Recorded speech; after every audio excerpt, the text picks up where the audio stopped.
So Russia keeps on winning in the peace talks, at least, not necessarily on the battlefield, but this is happening time and time again. We see the next big step in, finding a way to bring about a peaceful resolution to this war, and Ukraine comes out and says, we are ready to do all of that.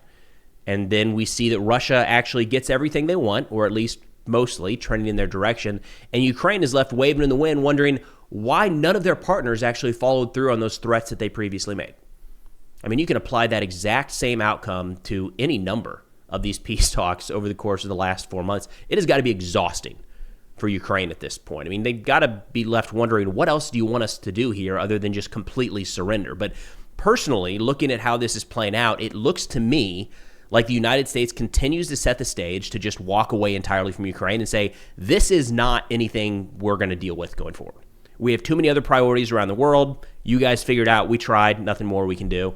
In fact, that's pretty much exactly what Vice President Vance said yesterday following a phone call between President Trump and President Putin. Here we go. Just a little bit of, look, there's fundamental mistrust between Russia and the West. It's one of the things the president thinks is frankly stupid, that we should be able to move beyond the mistakes that have been made in the past, but that takes two to tango. I know the president's willing to do that, but if Russia's not willing to do that, then we're eventually just going to have to say, this is not our war. It's Joe Biden's war. It's Vladimir Putin's war. It's not our war. We're going to try to end it, but if we can't end it, we're eventually going to say, you know what, that was worth a try, but we're not doing it anymore. Now, we've heard that same threat recently. I mean, Secretary of State Marco Rubio just a couple weeks ago said the exact same thing. We have other priorities. If we can't get this thing resolved, if the two sides aren't serious about actually finding a way to a peaceful settlement, then we're gonna focus elsewhere. Maybe it's time we put our energy into other events around the world, which is understandable at its core. And following that statement from Rubio, we saw Ukraine accept a 30-day ceasefire that Russia did not accept. And you're seeing the same thing here. Vice President Vance's statements, where Ukraine is coming out saying, we're ready. What do you want? In fact, we're going to get into President Zelensky's statements here in a minute, where he's just like, what do you want from us? We're ready to go. And Russia, meanwhile, tiptoes and kind of just continues to fight. In fact, this is a rift emerging in the government. I don't know if it's safe to say in the administration, but definitely in the U.S. government right now. And we saw it emerge we kind of expected that this was what was happening. But former U.S. ambassador to Ukraine, Bridget Brink, recently resigned. Again, I think people kind of saw this coming based off of how our Ukraine policy has shifted in recent months. But she did an interview this weekend where she was asked about that, and she said, look, the issue is we're applying pressure to Ukraine, but not to Russia. We're offering incentives to Russia, and we're going to get into those here in a minute. But here's a quick snippet from Bridget Brink. I resigned from Ukraine and also from the Foreign Service because the policy since the beginning of the administration was to put pressure on the victim Ukraine rather than on the aggressor Russia. I fully agree that the war needs to end, but I believe that peace at any price is not peace at all. It's appeasement. And as we know from history, appeasement only leads to more war. And that's kind of the core argument of anything that has to do with this conflict, especially when you look at the United States or Western European involvement, is the peace at any cost question. Like, yes, that would inevitably save lives today if Ukraine just gave up everything. No doubt. If the fighting stops, more people survive today. The big question isn't that, because that's a no-brainer. It's what comes next. Tomorrow, next month, next year, or in 5 years, does this incentivize Russia to continue going? That's the more realist approach. That's what Ambassador Brink is hitting on there, saying appeasement will likely just lead to more war, and a bigger war, and a war that expands into more European territory. But getting into some of the confusion here, going back to Vice President Vance, he talks about how Putin has already kind of given in some areas. He's ready to find peace, and that he's kind of backed himself into this hole and doesn't really have a way out, which seems like a net good thing for us. Seems like it gives us more options that we're just not taking advantage of. But here we go. Back to Vice President Vance. It's a good question, but there are so many different things that are obstacles that it's hard to pinpoint one in particular. Look, I think one open question is Vladimir Putin serious about negotiating peace, right? He has made some concessions. He has taken some serious steps in these conversations, but what? But like, what are those concessions? I feel like I haven't seen those, or I don't know what those are. Like, is the concession that he's talking to Ukraine? I don't know. That's like the only one that can come to mind at this point, because He did institute a unilateral ceasefire for a couple days around the May 9th parade, but by all indications, that was just trying to set the stage to be able to say Ukraine attacked us in the middle of a ceasefire if Ukraine actually went after the parade. The fighting along the front still continued. Like, they just weren't launching long-range munitions. So, like, I am hard-pressed to find any scenario over the course of the last few months, over the course of this war, where Putin has offered any concessions at all. One argument could be that he has offered to not take all of Ukraine as part of the settlement. I guess, maybe. That seems like that one's floating around recently. But nonetheless, Vance gets into here kind of this issue where Putin is kind of backed into a corner, which to me seems like a positive. Like, it is a nuclear power, so you got to keep that in mind. If they go all the way into the corner and they have no other options, do they go that route, which is always a concern. But I don't know. Give this a listen, and we'll come out the other side. I feel like this is a net positive in our direction. We feel like, we're at a point where we're hitting an impasse, and that's why the president is talking to him on the phone. I think, honestly, that President Putin, he doesn't quite know how to get out of the war. If you think about this, he's got 1 million men under arms. He's re-engineered his entire economy. What used to be manufacturing facilities making, products for people to use in their civilian life, they're now making tank shells and artillery shells and drones. And so this is a little bit of guess, but I think the president would agree that part of this is I'm not sure that Vladimir Putin has a strategy himself for how to unwind the war, of course, that's been going on for a few years now. Again, backed into a corner, you could see some sort of drastic response, but that also kind of sounds like Vice President Vance saying, we have done a good job of limiting Putin's options in a lot of ways, right? So maybe, I don't want to shock anyone here, but maybe we could apply more pressure to Russia to try to get the outcome that is best suited to the United States' long-term national security and geopolitical interests. I don't know. We could maybe try to layer some pressure on there.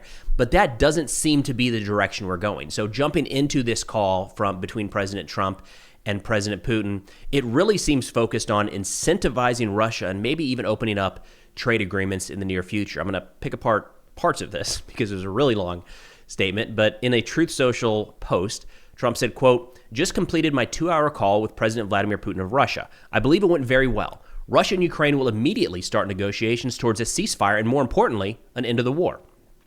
The conditions for that will be negotiated between the two parties, as it can only be, because they know details of a negotiation that nobody else would be aware of." Just last week, there were talks going on in Turkey. And Trump said that the only way we're going to end this war is when he gets involved between Putin and Zelensky. So, like, that's the whiplash that we're having here. Nothing can happen here unless the United States gets directly involved. And then the next big statement is actually the only way it can happen is if Ukraine and Russia talk.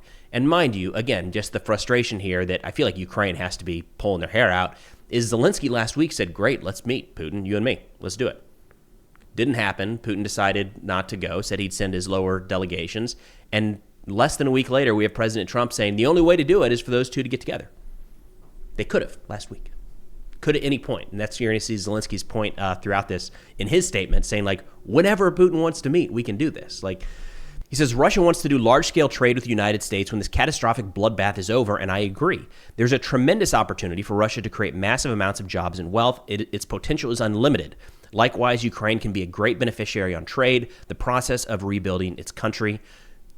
Everything, Trump looks at all of these things through an economic, trade, and wealth lens. You can think that that is good or you can think that is bad, but that is the way to understand how Trump views foreign policy. I think Ukraine did a pretty good job of playing into this right out the gate when they shifted the narrative from defending democracy, standing up with the free world to, hey, minerals, we got some minerals. You guys want to find a way to work together on that? It showed Ukraine's understanding of Trump's mindset, and we're seeing it continue to play out here. Unfortunately, personally, it seems like we're focused on what are some carrots we can offer to Russia to get them more trade rather than hamper their economy even further. Like, we're only talking about improving those relations in the short term rather than degrading them to get to a desired outcome, at which point we could improve them down the road. President Trump continues saying negotiations between Russia and Ukraine will begin immediately. They have been ongoing. They have been. And this is one of those frustrating celebrations. We're like, yes, we did it. We got there. That has been happening. Now, again, that there is some credit to be given to the Trump administration on kind of pushing that dialogue that was not there under the Biden administration. And I think this is a net positive. Like, we've been having those talks. Those talks have been ongoing. And again, last week, it was close to the leaders of the two countries meeting, and one of them backed out. It's like, let's not celebrate what... That's a good thing. Yes, that should not be the key takeaway right now. That was a few months ago, the key takeaway. It says the Vatican, as represented by the Pope, has stated that it would be very interested in hosting the negotiations. Let the process begin. Again, my big takeaway here is that we're just not very serious about moving this ball forward at all. Maybe we offload it to the Vatican and to the Pope to run the negotiations. I think that would probably be a net positive at this point. I made my opinions clear in a video a couple days ago where I said, look, right now, a major issue is President Trump. He's just it's Vladimir Putin that is deciding to not bring about peace. No doubt. He could leave Ukraine tomorrow. He could end the war any day he wants. But we're seeing a lot of people, President Putin, President Zelensky, many leaders throughout Europe, looking for action from President Trump and from the United States. It's not there. We're seeing a lot of waffling. So personally, to me, it seems like if the United States were to step out of this negotiation process, it probably would be a net win for Ukraine at this point. Now, shifting over to a response here from President Putin. I'm just going to play a small clip of this as translated, and I'll read it out for anybody not watching the video but listening. And the translation here is done by War Translated, Dimitri over on Twitter or X. I'll link his Patreon and his Twitter in the description below. Be sure to check him out. Let's give a listen to Putin's response following his conversation with President Trump. This conversation took place and went on for over 2 hours. I would like to point out that it was very informative and very frank on the issue of the cessation of hostilities, the ceasefire, and for my part, I also noted that Russia is also in favor of a peaceful resolution of the Ukrainian crisis. We must simply determine the most effective ways to move towards peace. We have agreed with the U.S. President that Russia will offer and is ready to work with the Ukrainian side on a memorandum on a possible future peace treaty, with the definition of a number of positions, such as, for example, the principles of settlement, timeline for a possible peace agreement, and so on, including a possible ceasefire for a certain period of time if certain agreements are reached. And this is where this just gets so frustrating. Like, if that same statement had been made 3 months ago, you'd say, yeah, it fits. Like, we can go forward 5, 10, 20 years and move this speech a few months back, and it'll be perfectly in line. Like, nothing has changed. It is the same things being said over and over again, which, I want to be clear, to Putin, that is a win. Because we're going to get into this in a minute, but there's a real argument to be made here that he's just trying to wait out the United States. And by dragging his feet, he waits a second. How many times has the United States now said, we're about to walk away? How many times has Russia said they're about to walk away? Right? There you go. So this is not a victory. This is not a celebration. This is just Putin continuing to drag his feet with a statement that could have been made months ago. Then shifting over to some statements from Ukrainian President Zelensky. He says, quote, "This is a defining time. Now the world can see whether its leaders have the capacity to ensure an end to the war and establishment of a real, lasting peace. At the beginning of the bilateral conversation, so the conversation between Zelensky and Trump, I confirmed to President Trump that we in Ukraine are ready for a complete and unconditional ceasefire, as the United States, in particular, has been talking about. It is important not to dilute this offer. If the Russians are not ready to stop the killings, there must be stronger sanctions for that.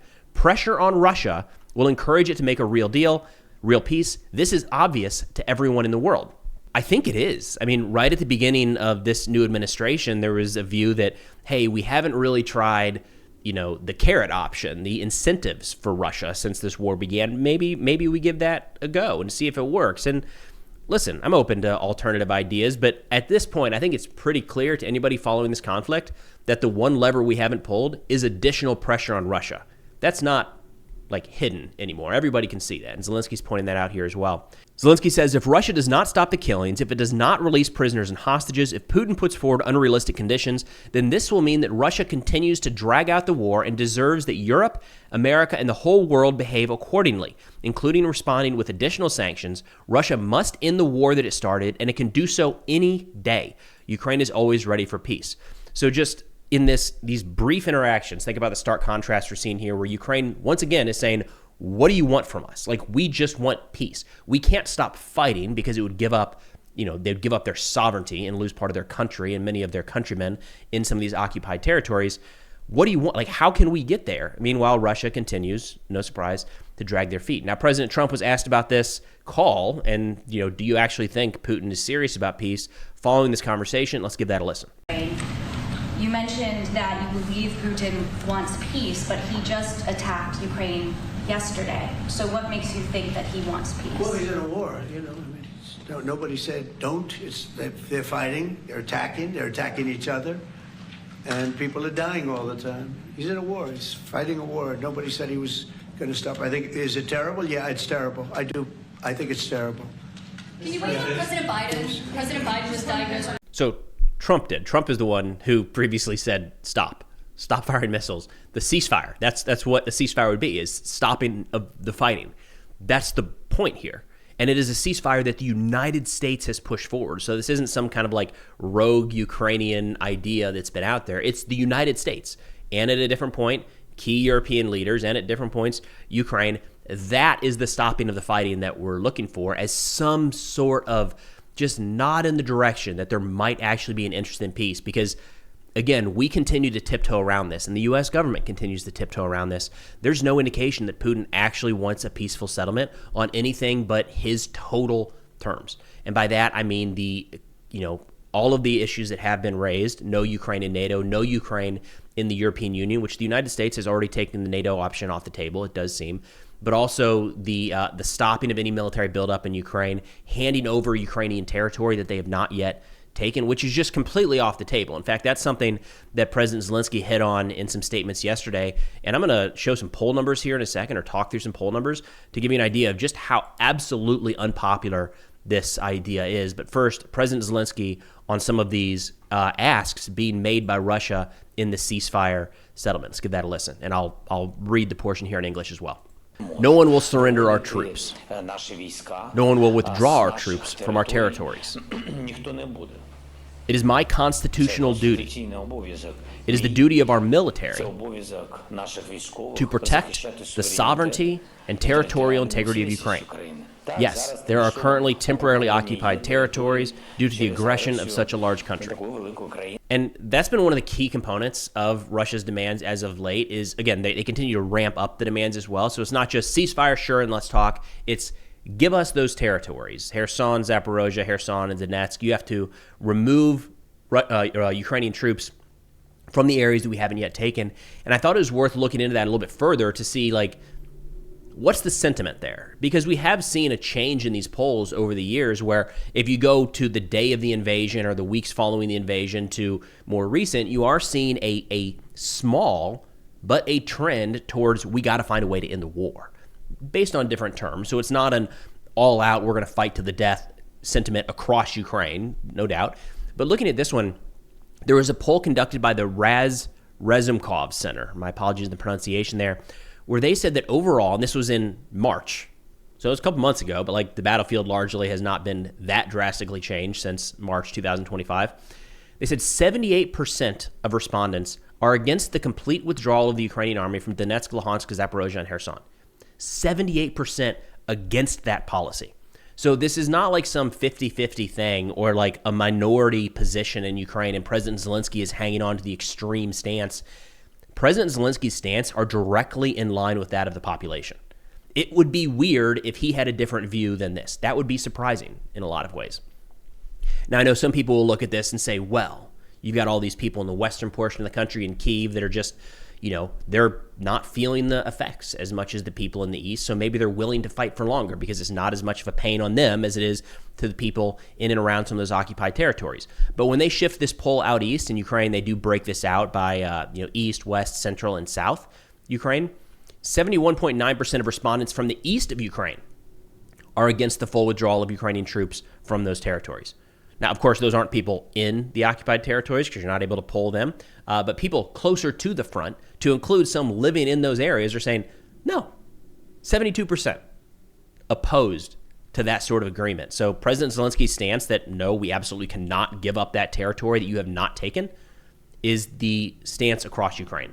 That is not the foreign stance. It's not the European stance. It's not the American stance. That is the Ukrainian stance inside of their country. Now, what I think all of this is probably leading to was echoed very well by Ben Shapiro in a statement just the other day, where he says, we're essentially getting ready to walk away. We've done it before. It's unfortunately kind of what the United States does with our allies, I'm ashamed to say. It's just part of our history. It's not a great part of our history, but let's be real. It's what we've done quite a bit. And he's saying this is what's getting ready to happen right now. Here's Ben Shapiro. So again, it's going to be very unclear as to what happens from here. But it should be made clear at this point that Vladimir Putin does not actually want anything like a negotiated peace that sets the lines where they are. He does not want that.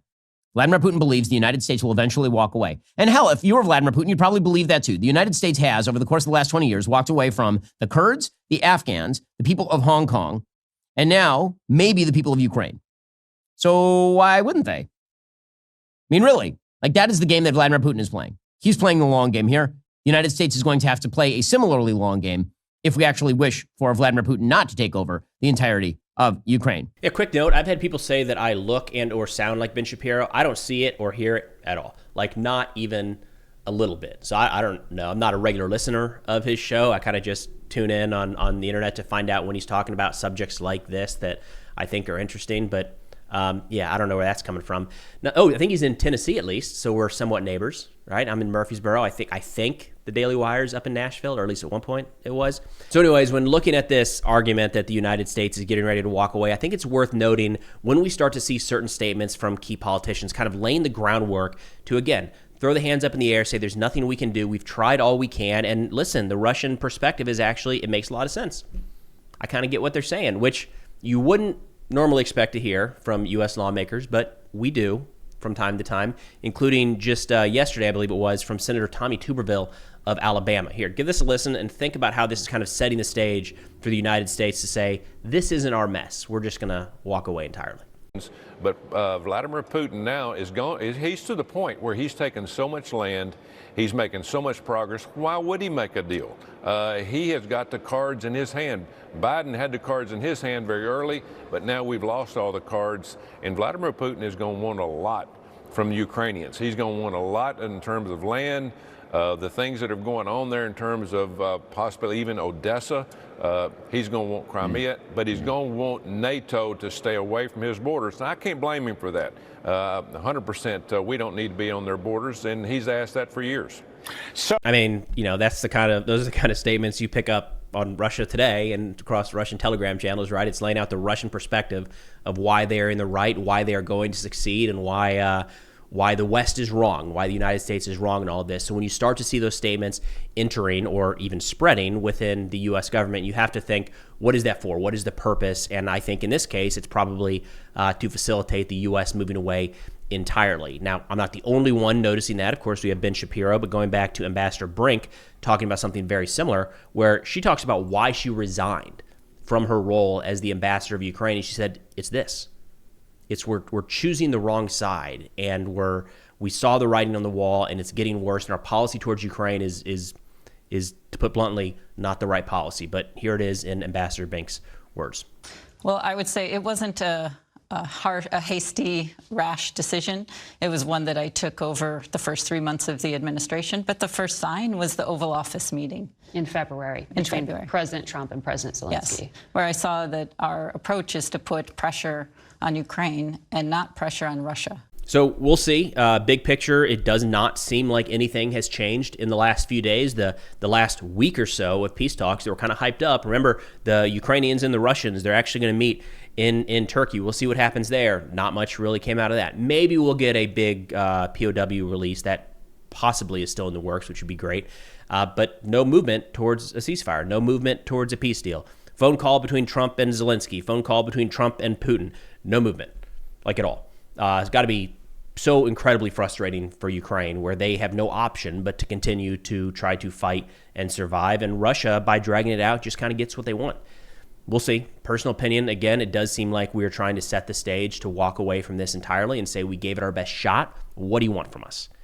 But that's about where the Ukraine-Russia peace negotiations sit for now. That's all I got for now. Thanks for watching, and I'll see y'all next time.